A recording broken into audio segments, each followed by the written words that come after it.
She was the billionaire CEO who thought no janitor could beat her, but when she challenged him with a marriage bet, his very first move left her stunned. Like and subscribe for more unbelievable stories. Ethan was used to being invisible.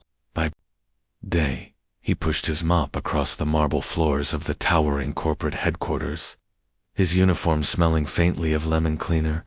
By night, he went home to a tiny apartment where his 8-year-old daughter, Lily, waited with homework and bedtime stories. He never expected the CEO, Cassandra Valia, razor-sharp, breathtaking businesswoman worth billions to even know his name. But one late evening, she found him alone in the building's private gym. Cassandra had just finished her daily boxing session. Seeing him mopping nearby, she raised an eyebrow. "You any good at this?" she asked, gesturing to the punching bag.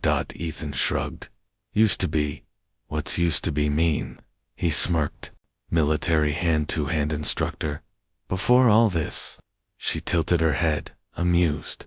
"All right, let's make it interesting. Beat me in 1 round, and I'll marry you," she said with a mocking smile.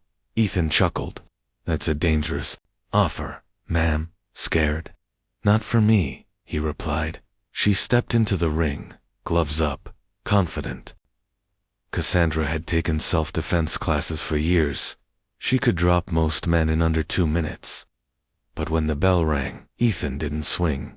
Instead, his first move was lightning fast. He sidestepped her attack, caught her wrist, and spun her harmlessly until she was standing behind him, her arm gently but firmly locked. "Rule 1, he murmured.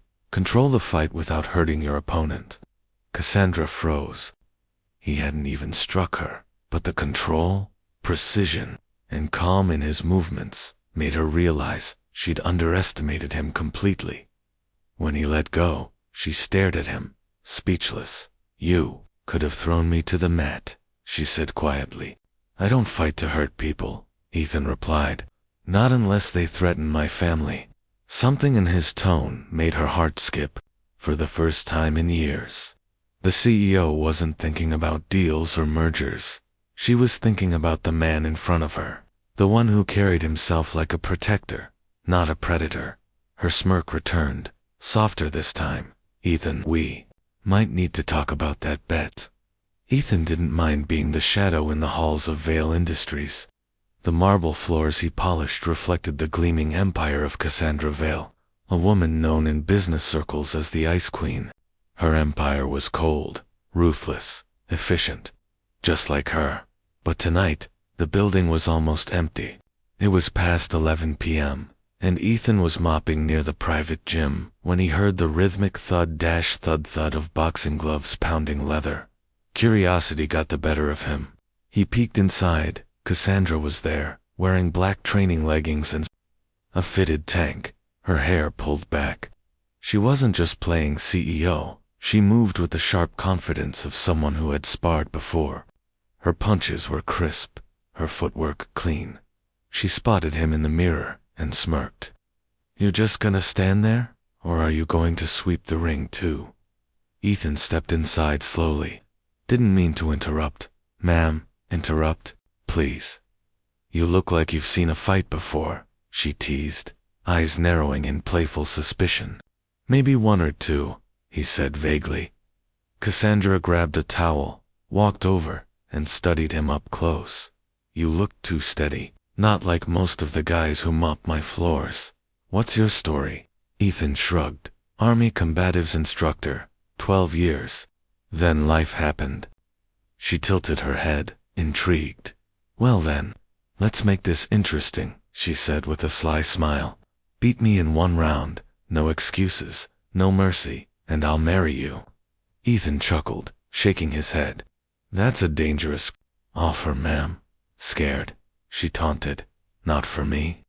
The first move, she stepped into the ring and gestured for him to join. Gloves were thrown at his chest. "Put these on." When the bell rang, she darted forward with a sharp jab. Ethan didn't flinch. Instead, his first move was sudden and surgical. He stepped, caught her wrist mid-strike, and in a blur, had guided her momentum forward until she was standing behind him, arm gently locked. He didn't squeeze, didn't hurt her, but she couldn't move. Rule 1, he said calmly. End the fight before it starts. Cassandra was stunned. She twisted, trying to break free, but Ethan released her with a smile.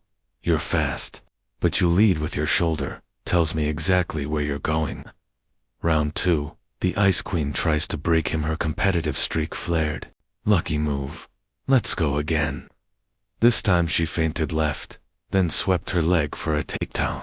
Ethan countered by catching her ankle mid-swing, holding it just long enough for her to realize he could have dropped her flat.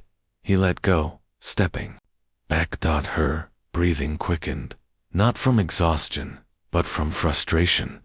She was used to being in control. She came at him in a flurry of combinations. Hooks, elbows, knees. He parried them all without landing a single strike. His movements were efficient, almost graceful, as if he'd memorized her before she even moved. The moment she realized, finally, she swung hard, hoping to catch him off guard. Instead, Ethan ducked, slid behind her, and tapped her shoulder. Round's over. Cassandra turned to face him, eyes wide. You didn't hit me once. Wasn't necessary, he said simply. She stood there, silent for a long moment. The billionaire who could intimidate Wall Street was speechless. You could have humiliated me, she admitted.